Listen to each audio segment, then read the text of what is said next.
The year is 1938. You have two groups of guys, one from Boston's poorest suburbs and the other Harvard University. And you're going to basically meet with them every single year and review every single aspect of their lives for the rest of their lives and see how it goes. And it ends up going over 100 years. You talk to not only them, but their children, their grandchildren, their great-grandchildren. And what do you think makes the difference in the quality of people's lives? Well, it turns out it wasn't where you went to school. It wasn't necessarily your career, how much money you made, how good your grades were, or even if you found your calling or your passion or your perfect life. What they found, this is the Grant study of adult development, one of the longest running psychological studies of its kind, felt that the quality of your relationships determines the quality of your life. That healthy, strong relationships keep us happy and healthy. They even help us to live longer.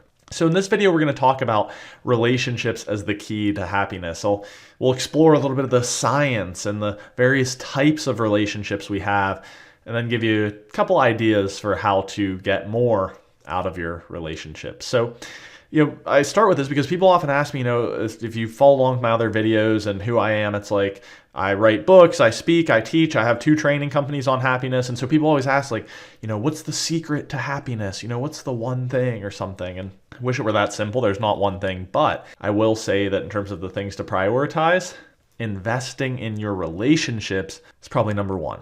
So let's think about this. The Greeks had about 10 different words for happiness, for love.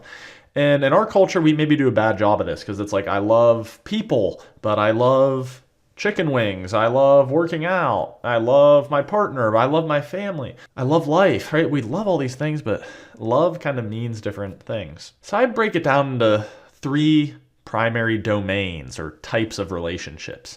You have your partner, kind of your romantic partnership, companions, friends and family, and then altruism, or kind of a broader connection to people as a whole or to your community. And that sort of pro-social orientation is a type of relationship as well. Now, I want to point out the importance of all of these different types of relationships. Ed Diener and Martin Seligman are 2 giants in the field of positive psychology, and they explain that social relationships form a necessary but not sufficient condition for high happiness. Now I'll read that again. I'm reading off their notes here.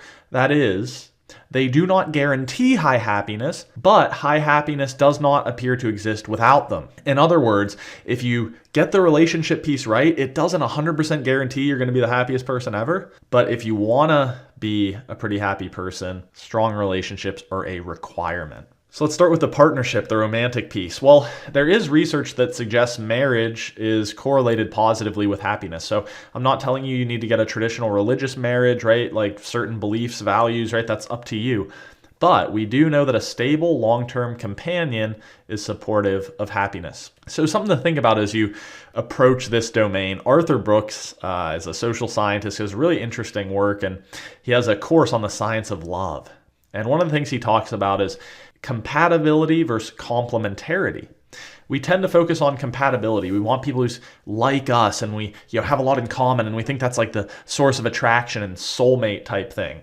And while you do want to have some shared understanding and common ground, what he says is most successful relationships are more about complementarity. So think of it like 2 puzzle pieces, right? They're not identical, right? It's because they're complementary that they fit together. That's why people say, my better half, or she completes me, or he completes me. So the lesson here is, as you think about this type of relationship, don't just look for someone you're compatible with, but someone who's complementary. Maybe their strengths and values complement yours.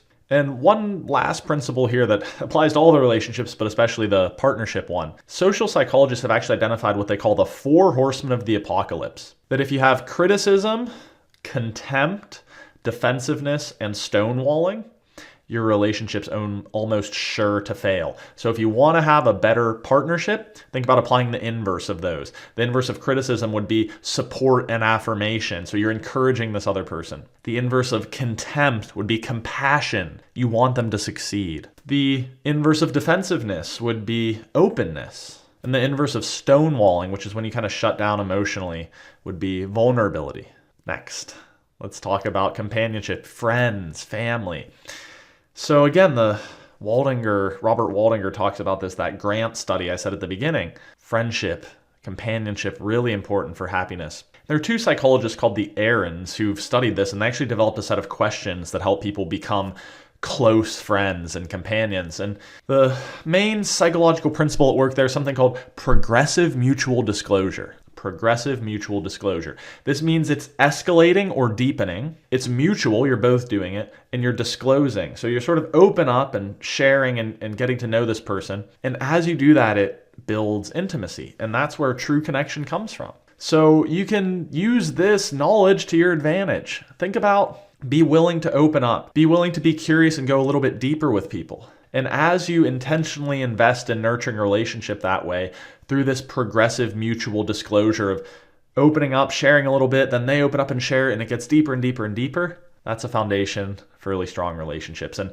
if you want to draw on the work from the Aarons, look up the 36 questions for increasing closeness. There's free versions online. And maybe try that with a friend or family member and see how it feels. Finally, pro-social behavior. So Nick Epsley at the University of Chicago, Jill Sandstrom's lab, Michael Norton at Harvard, all these different people have looked at various versions of this. And what we find is acts of kindness, small talk with a stranger, even just these sort of micro interactions that don't seem very important, those little pro-social things boost our happiness. There's even a study that basically prompt people to be more extroverted. So kind of like fake it till you make it. Said for a week, do things that an extrovert would do. Be more spontaneous, give a compliment, start a conversation. Just try pushing out of your comfort zone a little bit. And even for people in the study who are more naturally introverted, they saw a boost in their mood. So it's not to say be inauthentic or you have to fake it and be over the top all the time. It's just saying, again, that looking for those chances to engage in pro-social behaviors, not just investing in your close relationships, but relationships with everyone, those micro interactions, that's important too. So here's a couple habits or practices you may consider that'll help you engage in the relationship dimension of your life. I'll start with showing you a quick video. You think you'll like it. All right, in that video, what we see is something really interesting in neuroscience, that we actually as human beings have mirror neurons, which means we pick up the emotions that other people are giving us and mirror them back. Even if our physical expressions don't change, we basically feel what other people are experiencing because we have these neurons in our brain that activate. And so the lesson we always teach is leaders bring the weather. And I encourage you to be a leader in all of your personal relationships. Leaders bring the weather means that we can shape the social emotional contagion that we bring to the table. These sort of psychological and emotional climate, so to speak, of an interaction, we can be intentional in shaping it. Think about it, like you're checking into a hotel, you walk up to the front desk, hey, good morning, this is Jackson checking in, how are you? 99% of the time, what's the person gonna do back? Smile, hey, good to see you, thanks for being here. Now imagine you walk up, can I check in already? Like, please? How are they gonna react? Yes, sir, just a second. And then what do we do like 90% of the time probably, right? You just kind of don't really think about it. You just walk up, hey, can I check in please? Yeah, sure. And it's just flat. So again, you don't have to be over the top, but I would challenge you to be mindful to maybe be 10% more, 15% more positive or excited or loving or nurturing or whatever sort of positive emotional contagion you want to create in that scenario. Remember, leaders bring the weather. These emotional states are transmitted and you can shape the kind of climate of that interaction to get more happiness, get more out of that relationship, right? And second rule, building off of this, I want you to run your relationships like a business. So careful here. I don't want you to get the wrong idea that I mean, being shallow or something. What I mean is like you maybe have a financial plan, right? I hope, right? You say, well, I save this amount of money every week, or, I have this kind of investment and I invest this way.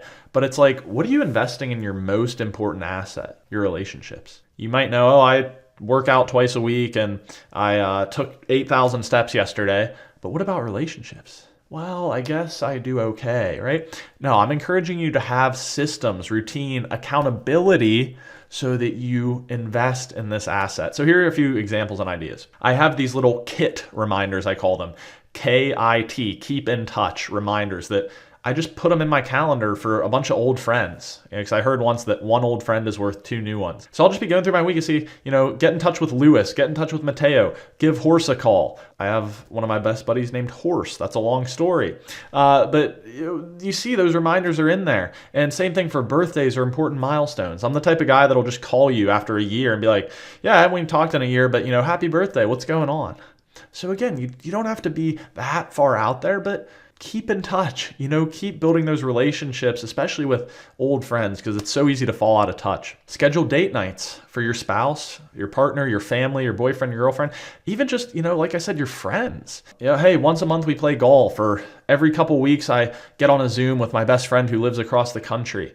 Again, you're just being intentional with routines and systems and accountability. And we work a lot with the military on family happiness and well-being, and we talk about after-action reviews. That's something they do in the military, AARs. But again, do those in your relationships. Intentional time to develop the relationship, reflect on what's going well and what can improve. So you can imagine as like a family unit, or with a boyfriend or girlfriend or whatever, once a month you sit down and it's just like, how are we doing? How was the last month? What's going well? And what do we need to improve in this relationship moving forward? Really important to stay on the same page. And then finally, I'd encourage you to have maybe a daily or weekly challenge that pushes you to be a little extroverted.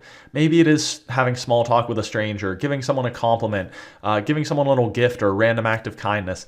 Again, the idea here, when I say run your relationships like a business, is that you're intentional. You have systems, routines, and habits for what is really your most important happiness asset. So as we leave here, I want you to remember, right? Relationships, key component of happiness. This is part of my happiness PhD course I'm working on as well. So feel free to check out my other videos, and I appreciate you being with me here. So remember, you've got companionship, you've got partnership, you've got pro-social behavior and altruism. If you remember that leaders bring the weather, and you want to be a leader in all your relationships, and to run your relationships like a business, meaning be intentional with your systems, routines, and accountability, you're going to do really well when it comes to happiness. So thank you for watching. I'll see you in the next one.